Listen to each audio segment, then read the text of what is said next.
Efflorescence. Efflorescence is the leaching of limescale from the substrate. The occurrence of this is significantly increased if the use of off-white sand cement, which is known for its quick drying properties and is widely used in construction of sand cement beds, is used. When oxygen and water get inside cracks, they bring limescale out with them, similar to a stalactite. Limescale and salts are also present in small amounts in grouts and glues and is naturally occurring in sand using in these materials. The good news about limescale is it can be removed and cleaned back to the original state. Hydrochloric acid eats efflorescence. Sometimes efflorescence can be calcified, which tends to occur if the efflorescence is exposed to the sun for an extended period of time. If this is the case, you will need to use a bolster and break apart the calcification first. Wet the surface and then apply pure hydrochloric acid to the limescale. You will notice it bubble and start eating it away. Using your scrubbing brush on a pole, you can reignite the acid by rubbing over the section, and then reapply using the acid depending on how solid it is. You could even help scratching it with a wire brush and/or bolster depending upon the thickness, but usually the acid will do all the work for you. Obviously remembering all your personal protective equipment as you'll be using acid.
Because you've used water in cleaning the balcony, you may notice a little more efflorescence come out after the installation of the membrane, but this will be powder-like and could even break through the membrane.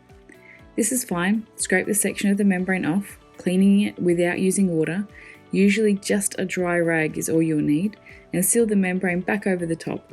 Once this small amount of efflorescence comes out, you'll seal the membrane over the top and will prevent water and oxygen getting back in. You will have stopped the chain reaction, preventing efflorescence from returning.